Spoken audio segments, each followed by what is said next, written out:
ఓం గం గణపతయే నమః. ఎప్పుడైనా సరే మనకి కార్యాలలో విఘ్నాలు కలుగుతూ ఉన్నప్పుడు గణపతి పూజ చేయండి. అది సంకష్టహర గణపతి రోజైనా సరే, లేదా నార్మల్గా బుధవారం రోజైనా సరే. కొంతమంది ఆదివారం కూడా పూజ చేస్తారు. మనకి సంకటం వచ్చింది, కష్టం వచ్చిందని ఎదురు చూస్తూ ఉండకూడదుగా, మన బుధవారం వరకు చేయొచ్చు. ఎప్పుడైనా కష్టం మనకు కలిగినప్పుడు స్వామికి మీరు మొక్కుకోండి, స్వామి నీకు లడ్డూలు పెడతానని. ఆ కార్యం నెరవేరాక లడ్డూలు పెట్టే ప్రయత్నం చేయండి. అదే టైంలో సంకష్టహర చతుర్దశి నాడు ఏం చేయాలంటే, సంకష్టహర గణపతి స్తోత్రాన్ని ఒక 21 మార్లు పఠించండి. దానితో పాటు ఒక తెల్ల గుడ్డలో 3 దోసల బియ్యము, 1 రూపాయి డబ్బులు వేసి చక్కగా ముడుపు కట్టండి. ముడుపు కట్టి స్వామికి సమర్పించండి. మొక్కుకోండి. ఏదైనా ఒక్క కోరిక కోరుకోవాలి, 100 కోరికలు కోరకూడదు. నాయన ఈ కష్టం నుంచి కడ తీర్చు, లేదా ఈ కోరిక తీర్చు, నీకు 108 ఉండ్రాళ్ళు చేసి పెడతానని మొక్కుని ముడుపు అక్కడ పెట్టాలి. నార్మల్గా పూజ చేసేసుకోవచ్చు. చాలామంది సంకష్టహర గణపతి చతుర్దశి నాడు చేస్తారు. కొంతమంది మన కష్టం ఉందంటే బుధవారం నాడు కానీ ఆదివారం నాడు కానీ కట్టచ్చు. అలా కట్టాక స్వామి గారికి పెట్టి మనం పూర్తి చేసుకోవాలి. యథావిధిగానే నిత్య షోడశ పూజ ఎలా చేస్తాం అలాగే. సంకటహర గణపతి చతుర్థి అంటే అది దానికి వ్రత విధానం దానికి ఉంటుంది, అది చేసుకుంటారు చాలామంది. నేనేంటంటే ఇప్పుడు మీకు సంకటము కష్టము తొలగడానికి సులభ మార్గంగా మీకు చెప్తున్నాను అంతే. కార్యములు ఎప్పుడైనా నెరవేరడానికైతే మీరు ఏ కార్యమైనా సరే, కష్టమైన బాధ అయినా కోరిక నెరవేరంటే ముడుపు చక్కగా కట్టుకోండి. ఆ కోరిక నెరవేరాక ఒక 108 ఉండ్రాలు చేసి పెట్టండి. దానికని తగ్గకూడదు.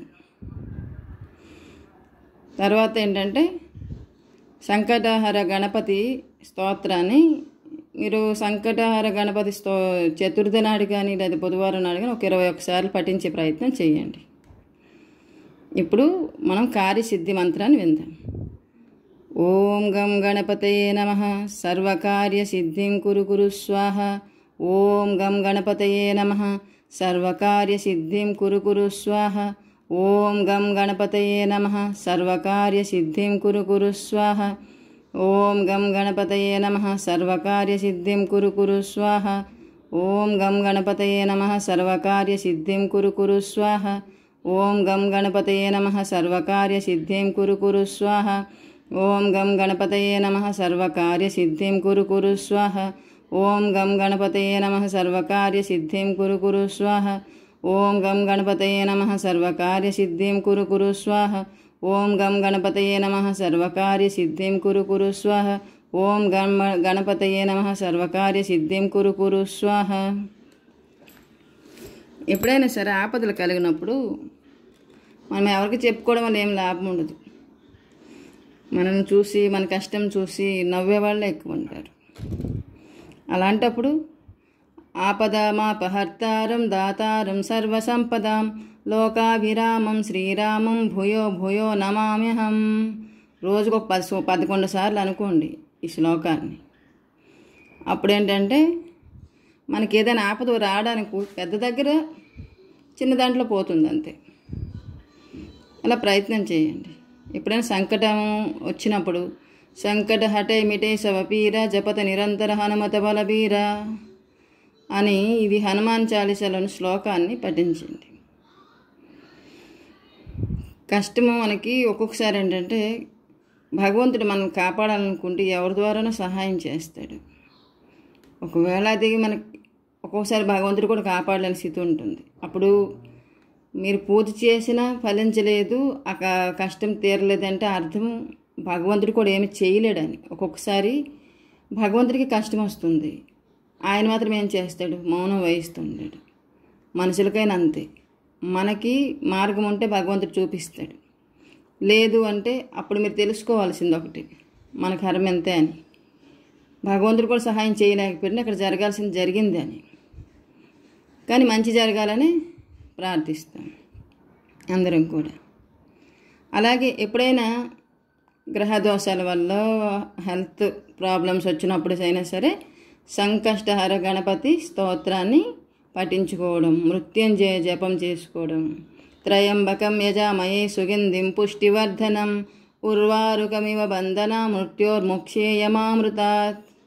ఓం మృత్యుంజయాయ నమః, ఓం మృత్యుంజయాయ నమః, ఓం మృత్యుంజయాయ నమః అని స్మరించుకోవాలి.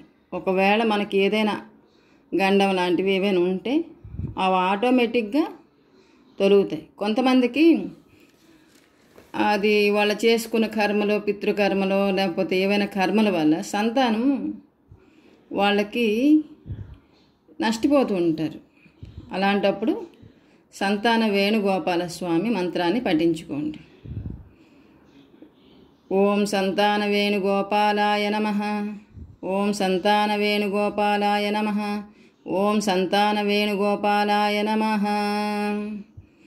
ఇలా సంతాన వేణుగోపాల స్వామిని స్మరించుకుంటూ ఆయనకి వెన్నని అప్పుడప్పుడు నైవేద్యం పెడుతూ ఉంటే, అంతేకాదండి ఎప్పుడైనా చాలామందికి పిల్లలు కలగరు. అలాంటప్పుడు సింహాచలంలో కప్ప స్తంభం ఉంటుంది, అందులో వేణుగోపాల స్వామి ఉంటాడు. ఆ స్వామికి వెళ్ళి మొక్కుకోవాలి. అంతేకాదు చాలామంది సంతానం పుట్టిన తర్వాత కూడా ఏదో ఒక లోపం వాళ్ళు ఉంటుంది, బాధ ఏదైనా ఉన్నప్పుడు ఆ సంతానం కోసం ఒకటే కోరిక, 100 కోరికలు కోరకూడదు.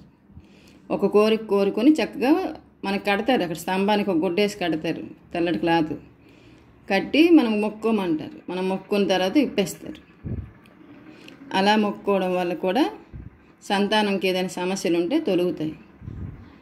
అంతేకాదు సంతానము సన్మార్గం వెళ్ళాలి. ప్రతి ఒక్క తల్లిదండ్రులు ఒక కోరిక, బుద్ధి మీద నడుచుకోవాలి, జ్ఞానం మీద నడుచుకోవాలి, పేరు తేవాలని. ఒక్కొక్కసారి ఏంటంటే వాళ్ళు అలా ప్రవర్తిస్తున్నారంటే మన పూర్వీకులు మనమో చేసిన కర్మ వల్లే ఒక్కొక్కసారి వాళ్ళ ప్రవర్తన రాంగ్ వేలో వెళ్ళడం జరుగుతూ ఉంటుంది. అంతేకాదు సావాస దోషం, అన్నిటికంటే మూలమైనది ఏంటంటే సావాస దోషం. వాళ్ళు నడిచే తిరిగే మనుషులు మంచివాళ్ళ చెడ్డవాళ్ళు దాన్ని బట్టే మన పిల్లలు పుట్టేటప్పుడు అందరూ మంచివాళ్ళే. వాళ్ళు ఒక్కొక్కసారి మనకు తెలియకుండానే మన చుట్టాలు, బంధువులు మనపై కోపం వల్ల పిల్లలపై చెడుగా చెప్పడం వల్ల పిల్లలు కొంచెం చెడుగా మారిపోతూ ఉంటారు. అప్పుడు ఓం సత్యగుణాయ నమః, ఓం సత్యవ్రతాయ నమః, ఓం సత్యవ్రతాయ నమః అని మంత్రాలని పఠించుకోవాలి. పిల్లలు ఏంటంటే అప్పుడు మనం భగవంతుడు సంకల్పించుకోవాలి, ఓ సత్యదేవ మా పిల్లలు సన్మార్గం చూపించు, మంచి మార్గం చూపించు అని. పిల్లలు బుద్ధివంతులైతేనే ఆ కులము, వంశము బుద్ధిమంతులు అవుతారు, జ్ఞానవంతులు అవుతారు. మన పిల్లలకి మనమే సరైన మార్గంలో చూపించలేకపోతే తర్వాత ప్రతి ఒక్క తల్లిదండ్రులు వాళ్ళ బిడ్డల్ని సన్మార్గం నడిపించగలిగితే ప్రపంచం బాగుంటుంది.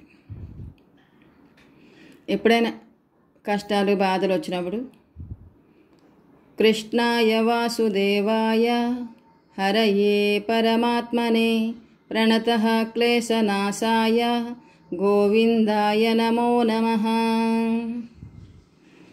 మనకి పరిస్థితులు ఒక్కొక్కసారి అండి శాంతిగా ఉండవు.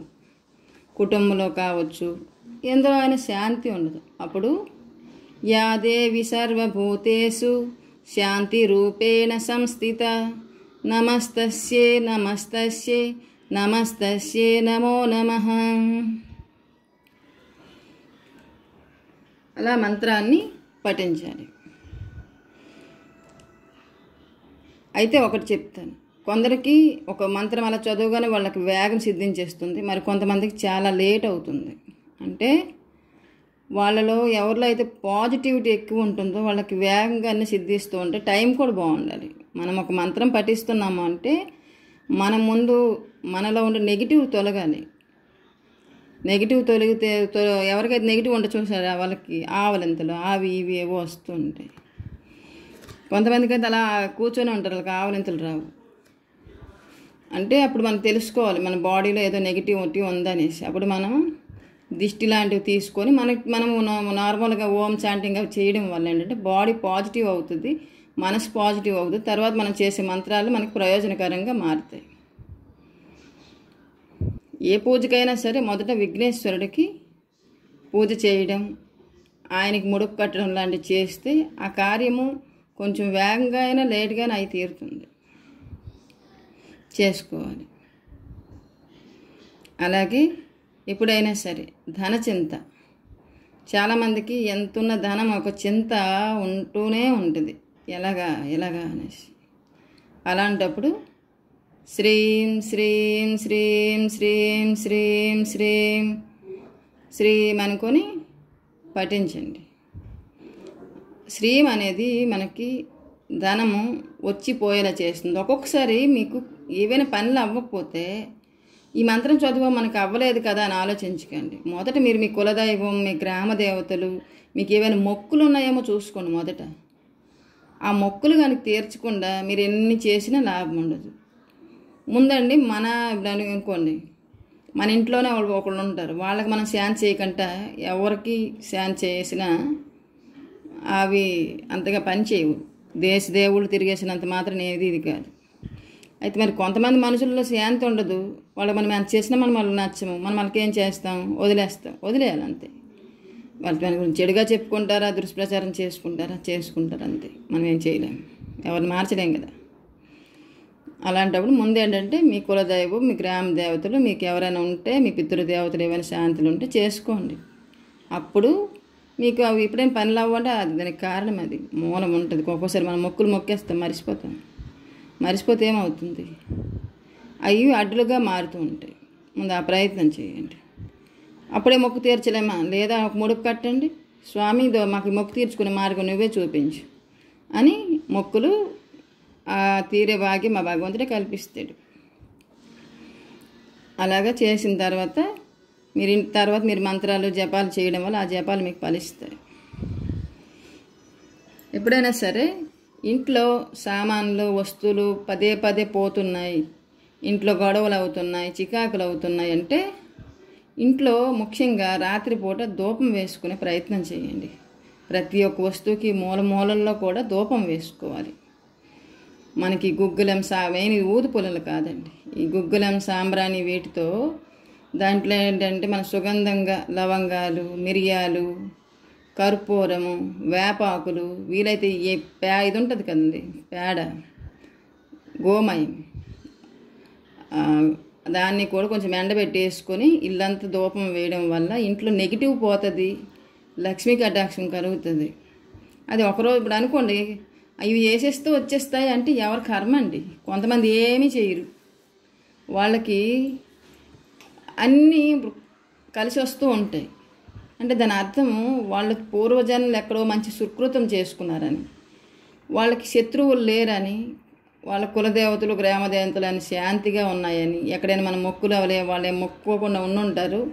వాళ్ళకేంటంటే వాళ్ళ పూర్వజన్మ సుకృతం వల్ల వాళ్ళకి అన్నీ మంచి జరిగిపోతుంటాయి. మీరు అనుకోవచ్చు వాళ్ళు ఏ పూజలు చేయరు కదా, వాళ్ళకి ఎందుకు అలా జరుగుతుంది అంటే, వాళ్ళు ఇప్పుడు పూజలు చేయలేదనుకోండి ఈ జన్మలో, వచ్చే జన్మడు ఎంతైనా సరే అండి, ఇప్పుడు మనం చేసే పూజ కానీ పునస్కారాలు కానీ ఇవన్నీ కూడా మనకి మరో జన్మలో మనకి వైభోగాన్నో ఆనందాన్నో ఇస్తుంది. చాలామంది అంటారు, ఏ పూజ చేసిందో ఎంత మంచి భర్త దొరికాడు అంటారు.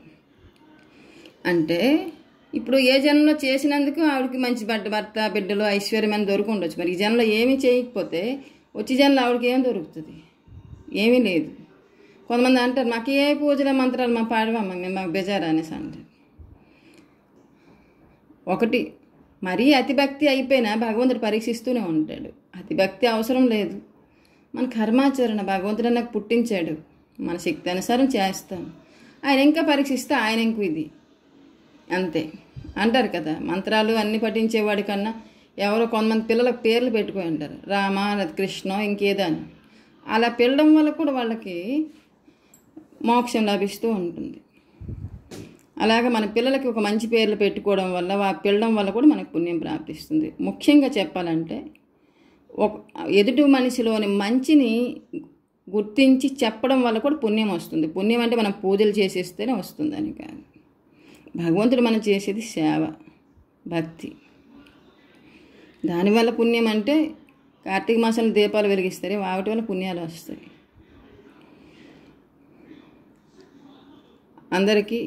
అందరూ బాగుండాలి, అందులో మనము ఉండాలి. సర్వే జన సుఖినో భవంతు.